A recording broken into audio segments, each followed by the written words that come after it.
नमस्कार दोस्तों, स्वागत है आपका मेरे YouTube चैनल में, जिसमें आपको सुनने मिलेंगी बेहद डरावनी और रोचक कहानियाँ।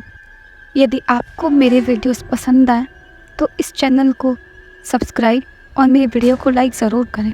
और यदि मेरे वीडियोस के लिए कोई सजेशन हो तो प्लीज़ कमेंट सेक्शन में ज़रूर बताएं।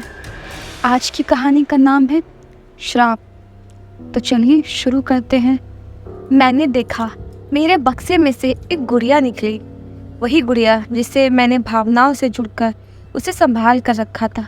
ये वही गुड़िया थी जिसे मैंने बालों को इकट्ठा कर बनाया था। नहीं, दरअसल वो अपने आप ही बन गई थी।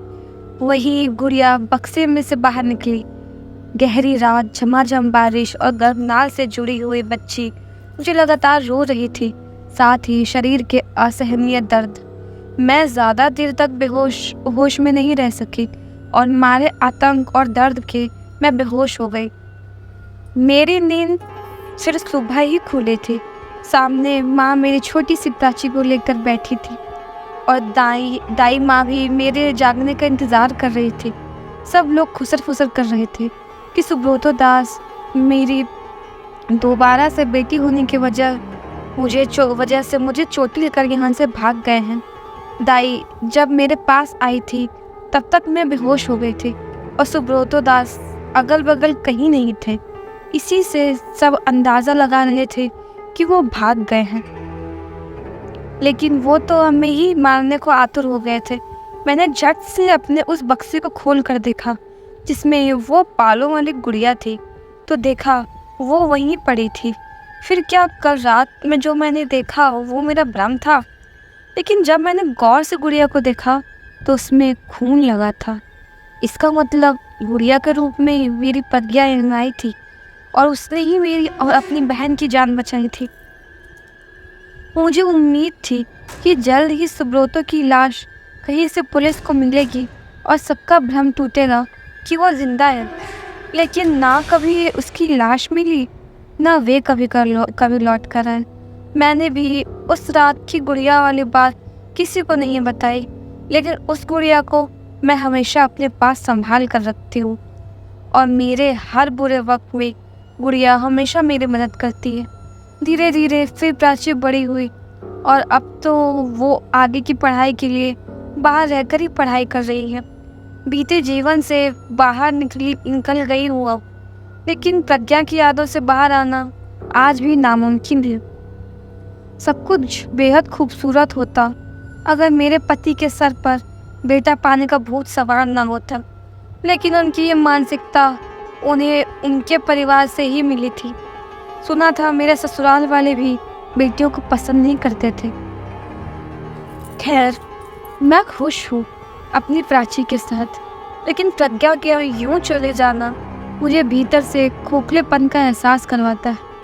काश मैं अपनी बेटियों के लिए खड़ी हो पाती, लेकिन देखो ना, जाने कैसी ही व्यवस्था थी मेरी। उस वक्त मैं अपने ही हाथों से अपनी प्रज्ञा को जहर देती थी। कोई माँ ऐसी होती है? अरे माँ तो दुनिया की सबसे बड़ी योद्धा होती है, और मैं अपने बच्चे की सबसे बड़ी दुश्मन बन गई। इसके बावजूद उसने मुझे बचाया उस राक्षस से जो उसका पिता था। प्राची के जन्म के बाद उस घर में दोबारा जाने की मेरी हिम्मत नहीं हुई। मैं माँ के साथ ही रहने लगी। अब तो माँ भी जा चुकी है, बस मैं और प्राची ही रह गई। लेकिन मैं जाऊँगी ज़रूर। एक बार प्राची की शादी हो जाए, फिर मैं वहीं जाकर रहूँगी, अपनी प्रज्ञा के आसपास होने के एहसासों के साथ। लिली, मैं आपको लेने आई हूँ, चलिए। आपकी प्रज्ञा आपका इंतज़ार कर रही है। वो वही कैद है, आपका इंतज़ार कर रही है। और हाँ, उसकी गुड़िया भी ज़रूर लेते चलिएगा। इतना सुनना था कि नीलिमा जी जैसे सूख कर काट बन गई। उनको यकीन नहीं हुआ कि एक लेखिका बनकर उसके पास आई वो लड़की जो उनसे बस उनकी जीवनी पूछ रही थी, एक कहानी लिखने के लिए, वो तो असल में उनकी मरी हुई बेटी का पैगाम लेकर आई थी। लेकिन वो गुड़िया, वो तो कहीं खो गई। अब क्या कहा? गुड़िया खो गई? सनसनी मामलों की खबरों से न्यूज़ चैनल भर गए थे। जहाँ देखो बस हर जगह घाटी की ही खबरें चल रही थी। आखिर बात ही इतनी बड़ी थी। प्रेस रिपोर्टर्स का कहना था लगभग 70 लोग मारे गए थे और अनगिनत लोग घायल। सबसे गौर करने वाली बात थी, घायल लोगों का घाव अजीब तरह से बढ़ रहा था, जैसे घाव में लगातार आहिस्ते आहिस्ते तेजाब डाला जा रहा हो और घाव अपना आकार बढ़ा रहा था। शहर का सरकारी अस्पताल लोगों से और रिपोर्टरों से खचाखच भरा हुआ था। लोगों की चिल्लम पुकार से अस्पताल का माहौल खासा मनहूसियत से डूबा लग रहा था। लाशों को पास के ही मॉर्ग में रखा जा रहा था। लगातार पोस्टमार्टम जारी थी। बावजूद इसके मॉर्ग में और लाशें रखने की जगह नहीं बची थी। लाशें लेकर जाता ही कौन? घाटी में परिवार बचे ही कहाँ थे? पास के शराब की दुकान में आज भी काफ़ी भीड़ थी। ऐसा लग रहा था जैसे एक ही रात में पूरी घाटी बर्बाद हो गई हो। वो स्कूल का टीचर जिसे दोपहर के वक्त ही लिली ने चिताया था, वो भी इस वक्त अपने घाव के दर्द से अस्पताल के एक किनारे पर करा रहा था और पछता रहा था। काश उसने लिली की बातों पर गौर किया होता। घाटी में बचे खुचे लोगों को पुलिस ने बाहर निकाल दिया था और किसी भी दूसरे का घाटी के आसपास भी जाना वर्जित था। लेकिन सोमनाथ चट्टोपाध्याय तो आज ही अखिलेश बर्मन के साथ घाटी में जाने की योजना बना रहे थे। उन्हें अब उससे सीधे बात करनी ही, लेकिन क्या ये इतना आसान था? क्या वो बेवजह लोगों की जान लेने वाला इतनी आसानी से सोमनाथ चट्टोपाध्याय की बात मानेगा? उसे घिनू कहना भी अब उसकी ताकतों का अपमान करने जैसा ही था। किसी को अंदाज़ा नहीं था उसकी ताकतें अब किस कदर बढ़ गई थी। वो अब एक चीज़ बन गया था जिसे ना कोई दर्द होगा, ना कोई घाव, ना ही मौत का डर। वो हवा की तरह आज़ाद था और आग की तरह डरावना। उसका अपना कोई रूप था, ना कोई रंग, ना कोई स्थायी आकार, ना आवाज़। वो कभी पारदर्शी था तो कभी काली रात की तरह गहरी काली परछाई जैसा था। हर तरफ पुलिस का पहरा था। पुलिस जो भूत प्रेतों में और अप्राकृतिक शक्तियों पर यकीन नहीं करता। पुलिस जो सिर्फ विज्ञान की भाषा समझता है। वो पूरी तैयारी से पहरे पर था।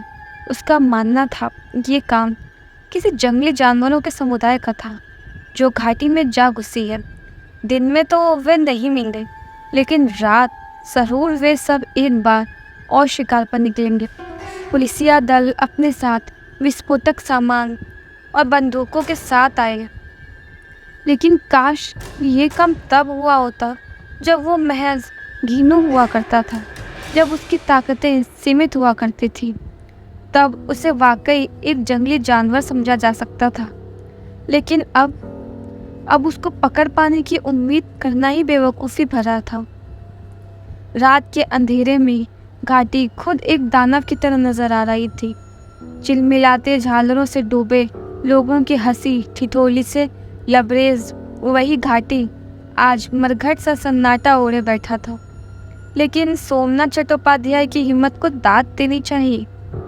इतने कड़े पाबंदियों के बावजूद वे घाटी में जाने के लिए तैयार थे। हालांकि चारों तरफ से कड़ा पहरा था, लेकिन झरनों के नीचे से जाया जा सकता था। पहाड़ी सुरंगी भी मदद करेगी घाटी तक जाने के लिए। अखिलेश बर्मन भी उसके साथ कदम से कदम मिलाने को तैयार थे। दोनों थे तो आम इंसान ही, लेकिन समझिए आपके भीतर बसी अच्छाई आपको कितनी हिम्मत दे सकती है। झरनों के ठंडे पानी से भीगते हुए और पहाड़ों के ऊपर खाबड़ रास्ते को पार करते हुए दोनों घाटी की सीमा में आ पहुंचे। दूर उन्हें चहलकदमी करते पुलिस की टीम दिखाई दे रही थी। सोमनाथ चट्टोपाध्याय वैसे तो उम्र में बुजुर्ग थे, लेकिन उनकी फुर्ती देखने लायक थी। अभी उन्होंने घाटी के पतले संकरे रास्तों पर चलना शुरू ही किया था कि अजीब सा कुछ महसूस होने लगा। एक बेहद सड़ी हुई गंध उनके नथुने तक पहुंची। अखिलेश बर्मन अपने फ़ोन का टॉर्च जलाकर आसपास कुछ खोजने लगे, लेकिन तभी एक झटके में उनके हाथों से फ़ोन छीनकर सोमनाथ चट्टोपाध्याय ने उसे बिल्कुल ही बंद कर दिया और बड़े आराम से बोले, हमें जो करना है वो अंधेरे में ही करना होगा, अखिलेश वर्मा। लेकिन इतने गुप्त अंधेरे में हम उसे ढूंढेंगे कैसे? सोमनाथ चट्टोपाध्याय, उसे ढूंढने की जरूरत नहीं, वो खुद हमें ढूंढता हुआ आएगा। अभी फिलहाल माहौल को समझने की कोशिश करो। दोनों फिर खेत के किनारे से चलने लगे, लेकिन तभी अखिलेश जी किसी चीज से फिसल कर नीचे गिर पड़े। उनके धप से गिरने की आवाज़ इतनी जोर से हुई कि पास के कैंप में बैठे पुलिसकर्मी एक बार घाटी में छापा मारने के लिए आने लगे। वो तो सोमनाथ चट्टोपाध्याय ने किसी तरह अखिलेश जी को घसीट कर गन्ने के लंबे खेतों में छिपाए। अखिलेश जी अपने जूते में एक उंगली फेर कर उस चिपचिपे चीज को छुआ और बोले, पैरों के नीचे गोबर आ गया था, इसीलिए फिसल गया। सोमनाथ चट्टोपाध्याय ने अखिलेश जी की उसी उंगली को अपने नाक के पास लगाया और मुस्कुराने लगे। अखिलेश जी को हैरानी हुई, सांसें थमने वाले इन भयानक पलों में भी वे कैसे मुस्कुरा सकते हैं। उन्होंने उनसे मुस्कुराने की वजह पूछी नहीं। पहले तो वे काफ़ी देर तक उनके सवालों को टालते रहे। वे जवाब नहीं देना चाह रहे थे, लेकिन बार बार अखिलेश जी के पूछने पर उन्होंने आखिरकार बता ही दिया। इसे सुनकर अखिलेश जी के होश उड़ गए। उन्होंने बताया, अभी अभी जिस चिपचिपे चीज़ से फिसल कर अखिलेश जी गिर पड़े थे और अंधेरे में जिस चीज़ को वो गोबर समझ रहे थे, वो असल में एक मरे हुए इंसान का दिमाग था, जो उसकी खोपड़ी से निकलकर सड़क पर आ गया था। उधर मरे हुए लोगों का पोस्टमार्टम रिपोर्ट में एक चीज़ सभी में से समान देखी जा रही थी। सभी लाशों के भीतर उनका दिमाग गायब था। वो लगातार 1 घंटे से उल्टियाँ कर रहे थे, इसीलिए तो सोमनाथ चट्टोपाध्याय ने उन्हें बताना नहीं चाहा था। फिर उन्होंने अखिलेश जी को खुद पर बीती एक कहानी सुनाई। तुम्हें पता है, एक बार जर्मनी में मैंने अपना नाइट कॉलेज बंक किया था। हाँ, उस वक्त मैं 17 या 18 वर्ष का रहा हूँगा। हम अक्सर कॉलेज बंक कर देते थे और रात भर पागलों की तरह घूमते रहते थे। जर्मनी में नाइट कॉलेज की सुविधा उन किशोरों को दिया जाता था जो अपनी पढ़ाई का खर्चा खुद उठाते हैं। दिन में वे कोई छोटा मोटा काम करते हैं और रात में अपनी पढ़ाई जारी रखते हैं। वैसे तो मुझे गोद लेने वाले परिवार ने कभी मुझे रात में कॉलेज जाने के लिए बाध्य नहीं किया, लेकिन अपने कुछ अजीज दोस्तों के साथ पाने के लिए ही मैं उन लोगों के साथ नाइट कॉलेज जाने लगा। उस रात कॉलेज ना जाकर हमने रेलवे स्टेशन जाने का सोचा। किसी ने कहा वहाँ से हम कोयला चुरा सकते हैं। उस वक्त अधिकतर ट्रेन कोयले से ही चलती थी और उन कोयलों को चुराकर हम बाहर किसी भी रेस्तरां में बेच सकते थे। तो उस रात हम सब मिलकर एक छोटे से रेलवे स्टेशन पर गए, जहाँ से बामुश्किल 1 या 2 ट्रेनें गुजरती थी। ना ही कोई स्टेशन मास्टर होता था वहाँ। हम आराम से 2 मालगाड़ियों के बीच चल रहे थे। दोनों ही तरफ पटरियाँ थी और दोनों ही तरफ मालगाड़ियाँ लगी हुई थी। पटरियों के किनारे ही कहीं कोयले गिरे हुए थे। हम सब कोयले को बैग में भरते हुए ही आगे बढ़ रहे थे। हम 3 दोस्त थे। स्टेशन के खंभों पर लाइट्स लगे थे तो सही, लेकिन दोनों तरफ मालगाड़ी की वजह से रोशनी ज़रा छन कर आ रही थी। वैसे भी कोहरे ने तो वातावरण को अंधेरा ही कर रखा था। तभी हमारे पैरों से कुछ टकराया, कुछ गोलाकार बॉल जैसा। हम तीनों उस वक्त जूते में थे, इसीलिए उस चीज़ का छुआन महसूस नहीं कर पाए, लेकिन उसे पैरों से लुढ़काने में मज़ा बहुत आ रहा था। हम बारी बारी से उसे पैरों से धकेलते हुए आगे बढ़ रहे थे। हम में से किसी को भी इस बात का सुध नहीं था और ना ही जिज्ञासा कि वह क्या चीज़ थी जिसे हम बेरहमी से पैरों से धकेल रहे थे। अभी भी रात गहरी थी और अभी हमारा घर लौटने का कोई इरादा नहीं था।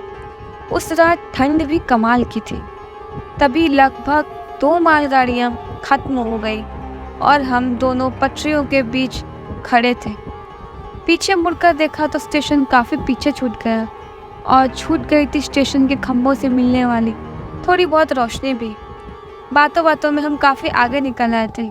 अब हम सब थोड़ा डरने लगे। हमने वापस स्टेशन की तरफ जाने का फैसला किया। अभी हम बस पीछे मुड़े ही थे कि पीछे से किसी की एक भारी आवाज़ सुनाई पड़ी। बेहद सर्द और गंभीर आवाज़ थी वो। आज भी याद करता हूँ उस आवाज़ को तो लगता है कानों में कोई भारी चीज़ ज़बरदस्ती अंदर जाने की कोशिश कर रही हो। उस भारी भरकम आवाज़ ने कहा, मेरी चीज़ तो लौटा कर जाओ लड़कों, कब से उसके साथ पैरों से खेल रहे हो तुम लोग। दरअसल वापस जाते वक्त हम में से किसी ने उस गोलाकार चीज़ को फिर से पैरों से मारकर वापस ले जाने के लिए मोड़ दिया था। लेकिन जब आवाज़ को सुनकर हम पीछे मुड़े तो हमारे आश्चर्य से डर की कोई सीमा नहीं रही। वहाँ गहरे धुंध के बीच कोई खड़ा था। उसने मोटे जैकेट पहने थे। उसका शरीर भी भारी ही था, लेकिन उस मटमैले अंधेरे में भी दिख रहा था। उसके शरीर से जुड़ा उसका कोई सर नहीं था। वो तो हमारे पैरों के पास पड़ा था। अपनी एक उंगली से दिखाकर वो उसी खोपड़ी को हमसे मांग रहा था। इससे पूरे रास्ते हम लुढ़काते आए थे। हम तीनों एक दूसरे की तरफ देख रहे थे और बस बगैर किसी संवाद के उल्टे पैर ही वहाँ से भागने लगे। हमारी तेज़ी इतनी अधिक थी कि इस वक्त अगर हम किसी मैराथन में दौड़ते तो ज़रूर अपने देश के लिए स्वर्ण पदक ले ही आते। हमारे लिए इस वक्त मायने नहीं रखता था कि हम कैसी सड़कों में दौड़ रहे हो या पटरियों में कहीं कोई ट्रेन तो नहीं आ रही। दौड़ते भागते किसी तरह हम स्टेशन के बाहर आए और हम पकड़े गए। स्टेशन के पास ही एक पुलिस स्टेशन भी था, जहाँ एक के वर्दीधारियों ने जब हमें बेतहाशा दौड़ते देखा तो चोर समझकर हमें दबोच लिया। लेकिन उन सबके बीच जाकर हमें राहत महसूस हुई। हमारी सांसें अभी भी जोर से धड़क रही थी। पर उन लोगों के नेक हृदय को सलाम। उन्होंने हमें पीने के लिए पानी दिया और हमारी पीठ थपथपा कर हमें एहसास दिलाया कि अब हम सुरक्षित हाथों में हैं। शायद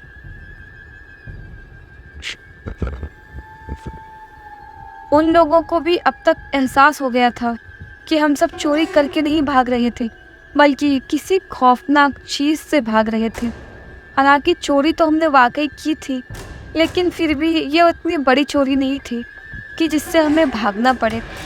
थोड़ा संभलने के बाद जब हमने अपने भागने की वजह बताई तो सारे वर्दीधारी ठहा कर हंसने लगे और बताया, किसी ज़माने में वो बगैर सर के भूत उसी स्टेशन का मास्टर हुआ करता था।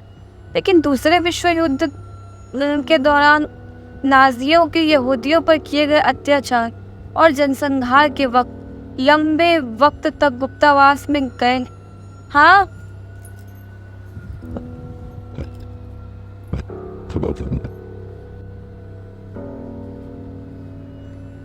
जनसंहार के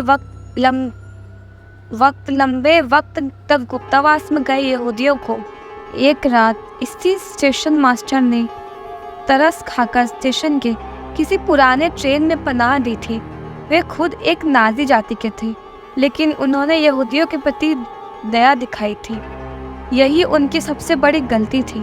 उसी रात उनके धोखे की सज़ा में नाज़ियों की सेना ने ही उसके धड़ को सिर से अलग कर दिया था। लोग कहते हैं तब से वो बगैर सर के ही स्टेशन में घुमा करते हैं। डरो मत, तो उन्होंने आज तक किसी को नुकसान नहीं पहुंचाया। भीगी बिल्ली की तरह हम घर लौट आए थे। उस रात और उसके बाद हमने कभी कॉलेज बंक करने की हिम्मत नहीं की। बड़े मजाकिया लहजे में सोमनाथ चट्टोपाध्याय ये कहानी अखिलेश जी को सुना रहे थे।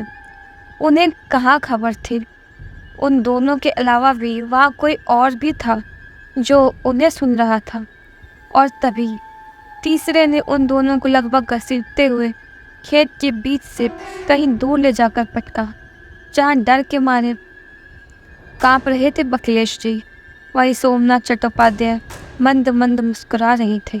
आखिर यही तो चाहते थे वो। पटक इतनी जोरदार थी कि दर्द से उनकी एक हल्की आह निकल गई। लेकिन उन्हें पटकने वाला गिरोह नहीं था, वो प्रज्ञा की रूह थी। उसने उन दोनों को अपने पीछे आने का इशारा किया। सोमनाथ चट्टोपाध्याय तो समान थे, लेकिन अखिलेश परमन का व्यवहार थोड़ा अलग था। वे डर रहे थे उसके पीछे जाने से। वो जो दिखती भी है और नहीं भी, ऐसा लगता जैसे पानी से बनी हो। हवा चलती तो हवा के बहाव के साथ वो भी हिलने लगती। रात के गुप्त अंधेरे में भी वो साफ साफ दिखाई दे रही थी। प्रज्ञा की रूह उन दोनों को वहीं लेकर आई, उसी कुएं के पास जहाँ लिली कैद थी। लिली जिसने महीनों से नहाया नहीं था, ढंग से कुछ खाया भी नहीं था। उसकी आंखें अंदर की तरफ धंस रही थी। लिली ने प्रज्ञा के साथ और दो लोगों को देखा तो कहीं न कहीं उससे राहत महसूस हुई। उसने बेहद अफसोस के साथ उन दोनों को देखा और फिर वे उन्हें लेकर उसी कुएं के पास गई। उसने झुककर दोनों को कुएं के भीतर देखने को कहा। हालांकि इतने अंधेरे में उन्हें कुएं के भीतर कुछ दिखा तो नहीं, लेकिन कुएं के भीतर उन्हें एक अजीब सी भिनभिनाहट की आवाज़ सुनाई पड़ी, जैसे लाखों कीड़े, उड़ने वाले छोटे कीड़े एक साथ अपने पंख हिला रहे हैं। इसके साथ ही किसी भारी भरकम चीज़ का कुएं के अंदर होने का एहसास भी हुआ। वे दोनों सवालिया नज़रों से अब लिली को देख रहे थे और लिली प्रज्ञा के रूह को देख रही थी, जो कुएं से कुछ दूरी पर बैठी थी। वो खामोश थी, लेकिन उसके सूख चुके आंसू से भी पश्चाताप के भाव झलक रहे थे। उसने कहा, वो खुद को तैयार कर रहा है, पूरे शहर को बर्बाद कर देगा और वो किसी की नहीं सुनेगा, और ये सब मेरी वजह से हो रहा है। वो घिनू की ही रूह थी जो खुद को एक नया रूप दे रहा था ताकि वो लोगों के सामने अब खुलकर आ सके। वो खुद को एक ऐसे ढांचे में इन लोगों के बीच लाना चाहता था कि अब तक जो लोग घिन से उसे देखकर भाग जाते थे, अब वो सब उसे देखकर डर कर मर ही जाएं। लेकिन उसके मरे हुए शरीर को इतनी ताकत मिली कहाँ से? क्योंकि प्रज्ञा के बावजूद वजूद की बुराइयों की ताकत अब उसके पास थी। हाँ, कुएं में फंसे प्रज्ञा के बाल और वो गुड़िया अब तक कुएं में ही फंसी थी। उसके भीतर प्रज्ञा ने ही किसी वक्त में नकारात्मक शक्तियाँ भरी थी। उस वक्त जब वो नफरत करती थी अपनी माँ से, अपने परिवार से और ईश्वर से, उस वक्त उससे निकलने वाली सारी नकारात्मक ऊर्जा उसने अपने उन्हीं फंसे हुए बालों और गुड़िया के भीतर कैद कर लिया था, और अब वही हो रहा था। कहते हैं ना, एक बुराई जब किसी दूसरी बुराई से मिलती है तो उसकी ताकत भी दुगनी होती है। गिनो भी उसकी बुराइयों का फ़ायदा उठा रहा है। उसने शुरू से ही प्रज्ञा के मासूम और भूले मन का फ़ायदा उठाया और उससे मदद मांगी। उसने उसे झूठी कहानियाँ सुनाई और उसके मन में अपने प्रति दया के भाव भर दिए। प्रज्ञा को लगता रहा कि गिनू के साथ बहुत सारे धोखे हुए हैं, इसका बदला लेने वो आया है। वो उसकी मदद करती रही, लेकिन धीरे धीरे उसे आभास होने लगा गिनू सिर्फ उसका फ़ायदा उठा रहा था और प्रज्ञा से वो काम भी करवाने लगा था जो वो नहीं करना चाहती थी। उसने ही लिली को कैद करवाया था प्रज्ञा के द्वारा, और लिली को कहीं ना जाने देने के लिए बाध्य किया गया था। प्रज्ञा ने फिर कहा, जब मुझे लगने लगा कि गिनू की दुश्मनी किसी एक व्यक्ति विशेष से नहीं है, वो तो समस्त मानव जाति के ही पीछे पड़ा है, तब मुझे लगा कि मुझे इसका साथ नहीं देना चाहिए और इसकी हरकतों को रोकना चाहिए। लेकिन तब तक बहुत देर हो चुकी थी। वो मुझसे कहीं अधिक ताकतवर था। मेरी बुरी शक्तियों को तो वो मुझसे छीन ही चुका था। तब मेरी बची हुई शक्तियों को लाने के लिए ही मैंने लिली को मेरी माँ के पास भेजा था। हाँ, मैं उस वक्त जानती थी कि गिनू एक बुरी शक्ति है, लेकिन ये जानबूझकर ये बात मैंने लिली को नहीं बताई। दरअसल मैं लिली के सामने ये जाहिर नहीं करना चाहती थी कि मैं एक कमज़ोर रूह हूँ। फिर चाह कर भी अब गिनू के सामने से भीड़ नहीं सकती। मैंने उसे इसी भ्रम में रहने दिया कि मैं अपनी इच्छा से गिनू की मदद कर रही हूँ। मैंने उसे कहा कि मैं माँ से मिलना चाहती हूँ, लेकिन ये झूठ था। मैं कभी अपनी उस माँ से मिलना नहीं चाहती थी जो किसी वक्त मुझे मारने के लिए हर दिन मुझे जहर दिया करती थी। हाँ, ये बात सच है कि मेरी अच्छाइयों ने उसको बचाया और मैं बस उनसे उन्हीं अच्छी ताकतों को वापस लेना चाहती थी। इसलिए मैंने लिली को वहाँ भेजा। वो बालों से बनी एक गुड़िया थी जिसके भीतर मेरी अच्छाई कैद है। मुझसे जन्मी मेरी सकारात्मक ऊर्जाओं से बनी थी वो। मुझे लगा शायद उन्हीं ताकतों की बदौलत अब मैं गिनों से लड़ सकूंगी। लेकिन अफसोस, मेरी माँ ने उस गुड़िया को भी खो दिया। वो यहाँ अकेले मुझसे मिलने चली आई। समझ नहीं आता इन दिखावों की ज़रूरत ही क्यों होती है। जो औरत कमज़ोर होने का रोना रोककर अपने बच्चों के लिए खड़ी नहीं हो सकती। फिर मेरी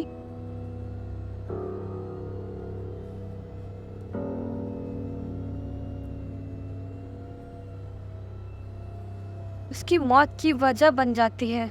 वैसी औरतों को अधिकार नहीं कि वो किसी बच्चे को जन्म दे। माँ को ताकत होती है। इस समस्त सृष्टि की भगवान से बनी सबसे शानदार चीज़ और ईश्वर की समस्त अच्छाइयों से बनी गुड़िया एक माँ ही तो होती है। इसके भीतर सब कुछ होता है, दया, हिम्मत, ताकत, हौसला और स्नेह भी। अगर आपके भीतर एक सच्ची माँ है तो दुनिया की कोई बुरी शक्ति आपको कमज़ोर नहीं कर सकती। फिर मेरी माँ तो महज एक पुरुष की बातों में आकर मुझे मार रही थी। मैं नफरत करती हूँ उनसे, बेहिसाब नफरत।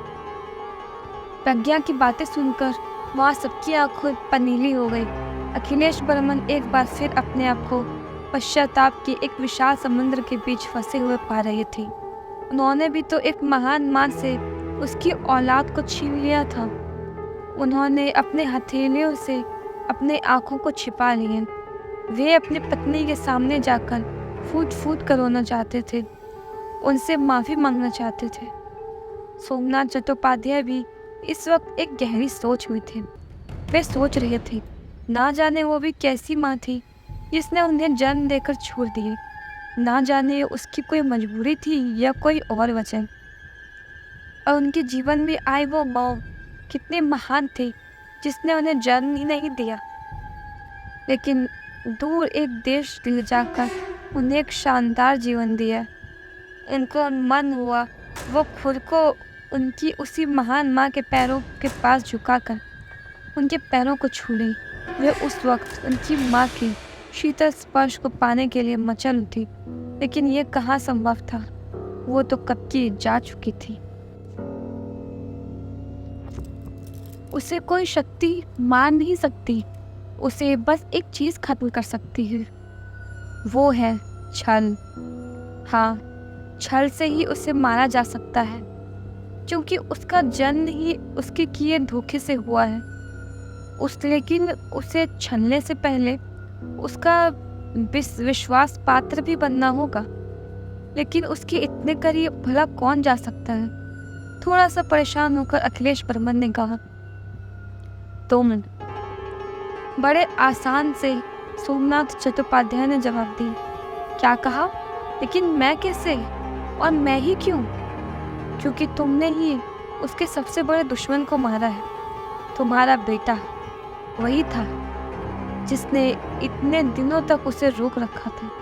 उसकी शक्तियों का एक दायरा बंधा था, लेकिन अब वो आज़ाद है किसी को भी मारने के लिए। सब कुछ जड़ से खत्म कर देगा वो, अगर उसे रोका नहीं गया। तुम भी बनोगे उसके सबसे खास। सोमनाथ चट्टोपाध्याय ने साफ शब्दों में ये बात अखिलेश बर्मन को समझा दिया था। उसके बाद वे लिली को लेकर वहाँ से निकल गए। हाँ, वे चाहते थे कि गिनू और प्रज्ञा के रूप में दुश्मनी हो जाए, तभी तो कोई और गिनू के करीब जा पाएगा। गिनू अभी तैयार नहीं था लोगों के बीच आने के लिए। वो तो अभी खुद को तैयार कर रहा था और बाहर उसके कीलों ने ही पूरी घाटी को ख़त्म कर डाला। पता नहीं गिनू बाहर आएगा तो अब क्या क्या होगा। मासूम लोमड़ियों का झुंड बेमौत ही मारा गया था। अगली सुबह फिर से शहर में अफरा तफरी मची थी। धड़ल्ले से न्यूज़पेपर की बिक्री हो रही थी। हेडलाइंस में लिखा था, घाटी का दुश्मन खत्म हो। पुलिस और रेस्क्यू टीम ने मिलकर घाटी के अंदर से कुल मिलाकर 7 खूंखार लोमड़ियों को धर दबोचा। बाद में अपने बचाव के लिए लोमड़ियों के दल को मार देना पड़ा। इस काम में 2 दिग्गज पुलिसकर्मियों को चोटें भी आई, लेकिन घाटी के लोग और पूरा शहर अब चैन की सांस ले सकता है। सोमनाथ चट्टोपाध्याय ने गुस्से से में जोर से पेपर को टेबल पर पटका। मतलब हद है, खुद को ऊंचाइयों पर ले जाने के लिए इन लोगों ने क्या षड्यंत्र रचा है। भोले वाले जानवरों को ही अपना शिकार बना लिया। यूं ही तो ये श्राप लौट नहीं आया। किताब में साफ साफ ही लिखा था, जब कभी दुनिया बेईमानी, झूठ और धोखेबाजों से भरने लगेगी, तब तक ये श्राप फिर से जी उठेगा, हर बार जी उठेगा, ताकि लोगों को समझ आए धोखे कभी कभी कितना बुरा अंजाम दिखाते हैं। अपनी वाहवाही के लिए ही तो इन लोगों ने जबरदस्ती कहीं से लोमड़ियों के झुंड को ढूंढना होगा, हमने मार कर पेश कर दिए इस नौटंकी सरकार के सामने। यकीनन अब किसी की पदोन्नति होगी और किसी की तनख्वाह में बढ़ोतरी भी होगी, लेकिन बेमतलब मारे गए उन जानवरों पर किसी को दया नहीं आएगी। खैर, सोमनाथ चट्टोपाध्याय हर दिन इसी इंतज़ार में थे कि कब गिनू पूरी तरह से तैयार हो और कब उसका आमना सामना हो। वो चाहते थे कुछ भी और करने से पहले गिनू उनसे ही टकराए और उलझ जाए उनके रचे षड्यंत्र में, ताकि और मासूम लोगों की जान को खतरा ना हो। लेकिन सब कुछ हमारे सोचे हुए जैसे तो नहीं होता। कुछ चीज़ों का होना तो पहले से तय होता है। उस रात भी ऐसा ही हुआ। देखो, गाड़ी ढंग से चला। पीछे अदिति सो रही है। रोशनी ने थोड़ा कठोर होकर अपने पति नीलेश को कहा, नीलेश, दिमाग खराब है तुम्हारा। कभी अपने रसोई से बाहर निकलकर न्यूज़ भी पढ़ लिया करो। पता भी है शहर में क्या चल रही है। अरे घाटियों में लोमड़ियों ने हमला किया है, कितने लोग मारे गए।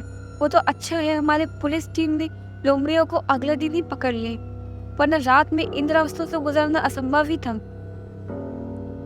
नीलेश और रोशनी अपनी 13 वर्षीय बेटी अदिति के साथ एक फैमिली फंक्शन से लौट रहे थे। रात के करीब 11 बज रही थी। इस वक्त वे घाटी वाले रास्ते से ही होकर अपने घर लौट रहे थे। नीलेश, जो सब कुछ जानता था कि इन दिनों घाटी में क्या चल रहा है, इसीलिए वह थोड़ा स्पीड में कार चला रहा था। इसकी वजह से घुमावदार रास्ते में गाड़ी अपना नियंत्रण बार बार खो रही थी। रोशनी ने भी घाटी के बारे में ऐसी बातें सुनी थी, लेकिन उसे इन बातों पर यकीन नहीं था। उसे लगता था कि सब जरूर किसी राजनीतिक दल का काम है, लेकिन वो गलत थी। वह जल्द से जल्द घर पहुंचना चाहते थे, लेकिन अभी कुछ दूर ही आगे बढ़े थे कि गाड़ी एक जोरदार ब्रेक लेकर रुक गई। सामने कुछ था, कुछ ऐसा जो मानवीय नहीं था। नहीं, वो कोई लोमड़ी नहीं थी, वो एक विशाल दानव जैसा ही था। वो आकार में इतना बड़ा था कि घाटी के ऊंचे पहाड़ भी उसके आधे तक ही आ रहे थे। नीलेश और रोशनी चिल्लाने लगे। उनकी चीख सुनकर उसकी बेटी अदिति भी जाग गई। वे तीनों फंस चुके थे।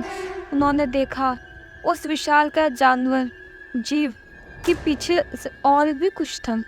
आसमान में उड़ रहे कुछ बेहद छोटे भिनभिनाते हुए कीड़े, जिन्होंने अब उस दानव को भी आगे से ढक लिया था। वो कीड़े अजीब सी भिनभिनाहट के साथ उसकी गाड़ी की तरफ आ रहे थे, और महज कुछ मिनटों ही बाद ही उन कीड़ों ने पूरी घाटी को ढक दिया, गाड़ी को ढक दिया। भीतर से चिल्लाने की आवाज़ अब और तेज़ हो गई। ऐसा लगता जैसे कीड़ों ने बड़ी आसानी से कार के मजबूत शीशों को खत्म कर दिया है। उन्होंने उन तीनों पर हमला कर दिया था, लेकिन सोमनाथ चट्टोपाध्याय तो वही थी, कुएं के पास। वे तो अपनी नज़र गिनू पर ही गए थे। फिर कैसे वो उनसे बचकर भाग गया? क्या वो एक ही वक्त में 2 जगहों पर रह सकता था? कितनी गलत फहमियाँ लेकर जी रहे थे इन दिनों लोग। ये सबूत था इस बात का। वो बस 13 वर्ष की थी, लेकिन उसने कल रात जो देखा था, वो देखना भी अपने आप में मौत को बिल्कुल करीब से देखने के बाद लौटने जैसा ही था। उसके माँ और पिता दोनों की मौत हो चुकी थी, और पोस्टमार्टम रिपोर्ट में भी ये क्लियर था कि उनकी मौत किसी लोमड़ी के हमले की वजह से नहीं हुआ था।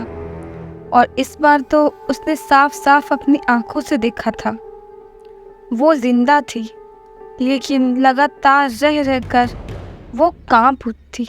उसने अपने होंठ भींच रखे थे, इतनी जोर से कि होठों से अब खून भी बहने लगा था।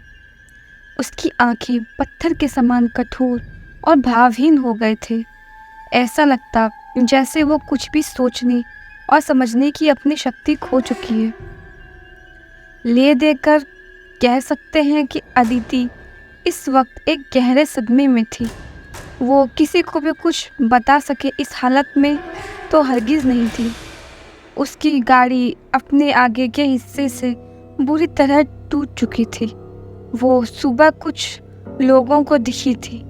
कार के पिछले सीट में खामोशी से बैठी और कार से थोड़ी ही दूर 2 लाशें पड़ी थी, नीलेश और रोशनी की लाशें। अजीब सी लाशें थी ये, जैसे मरने के बाद ही मरने वाले की उम्र अचानक बढ़ गई हो। कुबड़ा हुआ जिस्म, टूटी दांत और सूखी हुई चमड़ियाँ, लगता जैसे कोई इनकी सारी जवानी ही चूस गया हो। इधर शहर के सरकारी अस्पताल के आगे पत्रकारों की एक भारी भरकम भीड़ खड़ी थी। कोई सरकार की व्यवस्था को गालियां दे रही थी, तो कोई कल ही हेडलाइंस में तारीफें बटोरने वाले पुलिस वालों को मक्कार बता रहा था। मतलब अब ये तो बिल्कुल साफ ही था कि ये हत्याएं जो इन दिनों धड़ल्ले से हो रही थी, वो किसी जानवर का काम नहीं था, बेकार ही लोमड़ियों का एक समूह माना गया। अदिति के ग्रेट ग्रैंड पेरेंट्स आ चुके थे और लाशों को जलाने की तैयारी हो रही थी। कुछ भी तो सामान ही नहीं था इस शहर में। लगता जैसे पूरे शहर को ही किसी डायन की नज़र लग गई है। तभी तो उस शहर में वो सब हो रहा है जो अब तक ये बेचारे मासूम शहरवासी फिल्मों में ही देखते आ रहे थे। एक साथ इतने सारे लोगों का मर जाना छोटे शहर के लिए आसान बात नहीं होती। लोगों का यूँ परिवार को छोड़ जाना, खासकर जवान लोगों की मौत को हजम कर पाना बहुत मुश्किल है। किसी ने इस बात पर गौर नहीं किया। गिनू के शिकार अधिकतर जवान लोग ही होते हैं। वो उनसे उनकी सारी जवानी ही छीन लेता है। एक एक मरने वाले के नाम और उम्र को न्यूज़पेपर में पढ़ते वक्त इस बात पर गौर सिर्फ सोमनाथ चट्टोपाध्याय ने ही की थी। इसका मतलब था उसकी कमियां तो हैं, उसकी उम्र बढ़ती है, वो डरता है बूढ़े होने से और इसीलिए वो लोगों से उनकी जवानी छीन रहा है। वो फिर अपनी डायरी में कुछ लिखने लगे। इस वक्त वे अखिलेश परमन के घर पर ही थे। वे वहीं रह रहे थे क्योंकि अखिलेश परमन ने उन्हें कहीं जाने ही नहीं दिया था, जबकि वे चाहते थे कि वो गिनू के विषय में सारी बातें अखिलेश परमन को बताकर वापस जर्मनी लौट जाएंगे। लेकिन शायद बड़े बुजुर्ग ठीक ही कहते हैं, जिस जगह पर, जिस धरती में आपका जन्म हुआ हो, आपकी मौत भी आपको उसी जगह पर बुलाती है। मतलब मरने के ठीक पहले आपको उस जगह की बहुत याद आती है जहाँ आपका जन्म हुआ हो। वे लोग भी याद आते हैं जिन्होंने आपको जन्म दिया हो। अदिति इस वक्त भी सरकारी अस्पताल के एक बिस्तर पर पड़ी थी। उसकी आंखें अस्पताल की छत को घूर रही थी। ना तो वो पलकें झपका रही थी, ना ही उसके आंखों में से एक बूंद आंसू भी था। सामने ही उसकी दादी बैठी ऊँघ रही थी। बहुत देर से वो रो रो कर थक गई थी और अपनी पोती को रुलाने की अनगिनत बार कोशिशें कर चुकी थी। डॉक्टर का कहना था उसका रोना बेहद ज़रूरी था, नहीं तो शायद ये सदमा उसे भी खा जाएगा। इधर बाहर बैठे रिपोर्टर्स थे जिन्हें किसी की संवेदनाओं से कोई मतलब नहीं था। वे बस कल की हेडलाइंस के लिए एक मसाला ढूंढ रहे थे। वे सब बार बार अदिति से मिलने के लिए डॉक्टरों से गुहार लगा रहे थे, लेकिन डॉक्टरों ने इसके लिए सख्त मना कर दिया था। कितनी खुश थी वो, सौम्या की वो जूठी के प्रोग्राम में गए थे वो लोग। सौम्या उसकी मामा की छोटी सी गुड़िया, महज 6 महीने की। कितना प्यार करती है अदिति उसे। उसकी अपनी कोई बहन या भाई तो नहीं थे, इसीलिए सौम्या को ही वो अपना सब कुछ समझती थी। भले ही दोनों के बीच उम्र का एक बड़ा फासला था, लेकिन छोटी सौम्या भी तो अदिति को देखकर कितनी खुश हो जाया करती थी। काश उसने अपने पापा की बात मान ली होती। वे तो रात में वापस लौटना ही नहीं चाहते थे, लेकिन अदिति के स्कूल में अगले ही दिन टेस्ट था। ना चाहते हुए भी उसने पापा को घर लौटने के लिए जिद की और फिर रास्ते में वो गाड़ी के पिछले सीट में सो गए। लेकिन कार के एक जोरदार झटके से उसकी नींद टूटी। ये वही वक्त था जब नीलेश ने उस अजीब सी चीज़ को सामने देखकर गाड़ी को जोरदार ब्रेक दिया था। पता नहीं क्या था वो, इतना बड़ा कि उसके ऊपर का हिस्सा तक नहीं देख सकती थी अदिति। फिर अजीब से कीड़ों से पूरी गाड़ी भर गई। यकीन करना भी मुश्किल था, उन कीड़ों ने गाड़ी को तोड़ दिया था। कांच टूट गए थे और वो पिछली सीट पर नीचे ही दुबक गई थी। शायद इसीलिए तो वो बच पाई। कितनी डरपोक थी वो। उसने अपने परिवार को बचाने के लिए एक हाथ भी आगे नहीं बढ़ाया। उन कीड़ों ने एक तरह से हमला कर दिया उसके पिता और माँ पर। वे चिल्लाने लगे थे और गाड़ी से निकलकर भागने लगे थे, लेकिन वे दबोचे गए। उस विशाल काय के हाथों उसने कोई रहम नहीं की। उसके माँ बाप और उस पापा को मार डाला उसने। पता नहीं कैसे, लेकिन अचानक उसकी चीखें आनी बंद हो गई और सब कुछ फिर बिल्कुल शांत हो गया। सिर्फ एक चीज़ थी जो लगातार आवाज़ कर रही थी, वो थी अदिति की धड़कनें।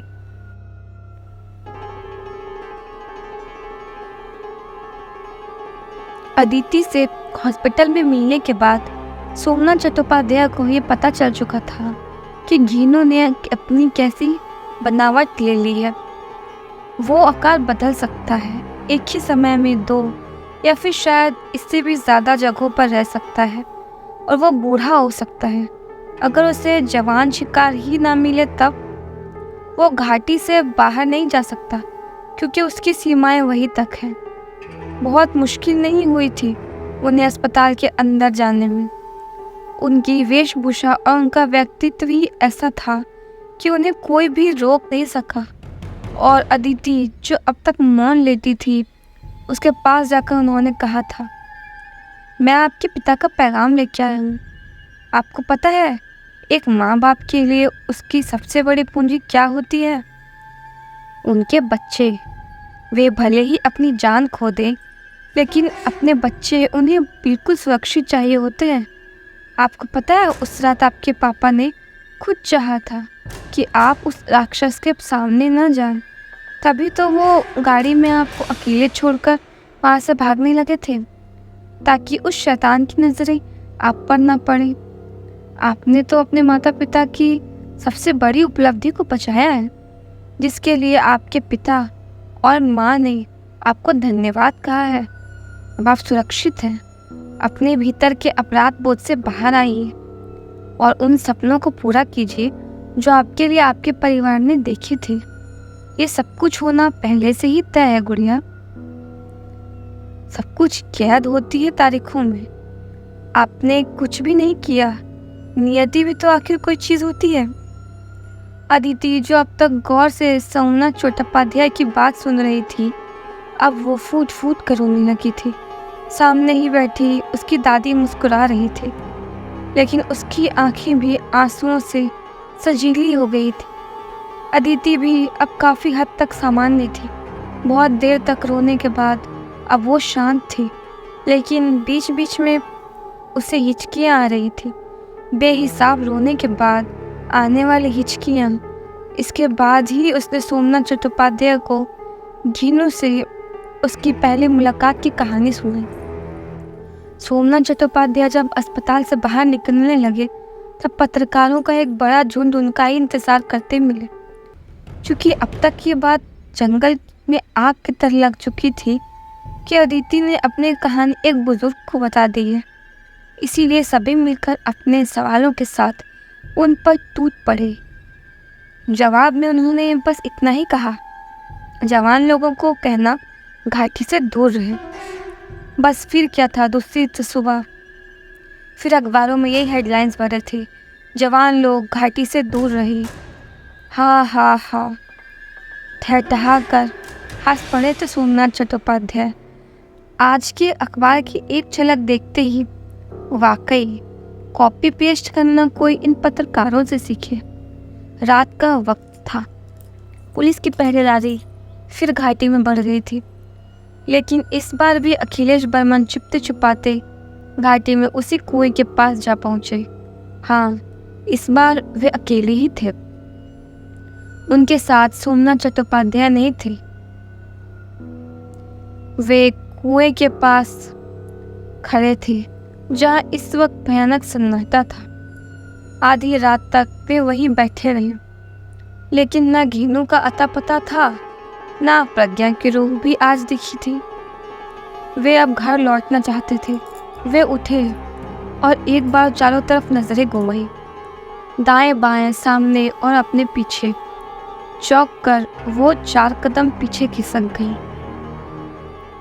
वो वही खड़ा था, ठीक उनके पीछे, बिल्कुल शांत। एक मध्यम आकार का था वो, जैसे कि कोई 15-16 वर्ष का लड़का हो, लेकिन बहुत भयानक डरावनी काया थी उसकी। पूरे शरीर में फफोले जैसा कुछ था, अजीब से घाव जिसमें से कुछ चिपचिपा पदार्थ भी दिस रहा था। उसके होंठ सामान्य से बड़े थे और लगता था जैसे वो झूल रहे हों।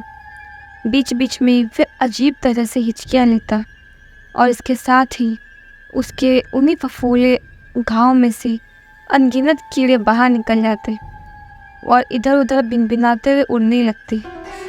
वे एक टक अखिलेश बर्मन को ही देख रहा था, जो कि पसीने से तरबतर थे।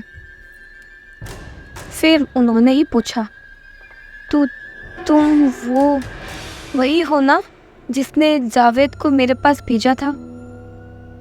कौन जावेद? एक भारी आवाज़ थी ये, जो घीनों की ही थी।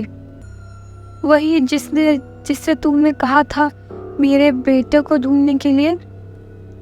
कौन है तुम्हारा बेटा? वही जिसे कितनी भी चोटें लगे वो रोता नहीं। अच्छा, तो वो तुम्हारा बेटा था। और क्या नाम बताया? हाँ, जावेद ने तुम्हें ढूंढ भी लिया था। हाँ, वो आया था ना मेरे पास मेरे बेटे को ढूंढने। ओह, इसका मतलब बेचारा बेमौत ही मारा गया। लेकिन तुम यहाँ क्यों आए हो? मैं जानना चाहता हूँ वो कौन था और तुम क्यों उसे ढूंढ रहे थे। क्या रिश्ता था तुम दोनों का? अच्छा, पहले मुझे ये बताओ, तुम्हारे बेटे की मौत कैसे हुई? वो सीढ़ियों से गिरकर मर गया। आंखें चुराते हुए अखिलेश जी ने बेहद आहिस्ते आवाज में कहा। झूठ, वो ऐसे मर ही नहीं सकता। तुम शायद उसके मौत की असली वजह जानते ही नहीं होंगे। उसे सिर्फ एक चीज मार सकती है, वो है धोखा, छल या बेईमानी। जरूर उसे किसी ने सीढ़ियों से धक्का दिया होगा। उसका ही कोई अपना। याद करो, उसकी मौत के वक्त उसके पास कौन था? वो मैं ही था। रुकी हुई सांसों को थामकर अखिलेश बर्मन ने कहा। हाँ, वो मैं ही था। मैंने ही उसे सीढ़ियों से नीचे धक्का दे दिया था, ताकि बस मुक्त हो जाऊं मैं उससे। मैंने ये बात किसी को नहीं बताई। मुझे डर था ये बात जब दुनिया जानेगी तो क्या वो यकीन कर पाएगी कि एक पिता ऐसा कर सकता है। मेरी पत्नी ने ऐसा करते हुए मुझे साफ साफ देख लिया था, इसीलिए तो वो मेरे जान के पीछे हाथ धोकर पड़ गई है। वो तो अच्छा है कि उसकी हरकतें पहले से ही पागलों वाली हो गई थी। इसीलिए कोई उसकी बात पर यकीन नहीं कर रहा है। लेकिन ये बात तुमने कैसे जानी? सुन, क्योंकि उसके जन्म की वजह और मेरा जन्म, हम दोनों एक ही चीज़ है, एक ही चीज़ थी। और दोनों की मौत की भी एक ही वजह हो सकती है, वो है धोखा। मन ही मन बता रहे थे अखिलेश जी। ये शब्द वही शब्द थे जिसने घिनों ने अधूरा ही छोड़ दिया था। शायद वो नहीं चाहता था कि कोई ये जान सके कि उसे कैसे खत्म किया जा सकता है। शायद वो जाल में फंसने ही वाला था।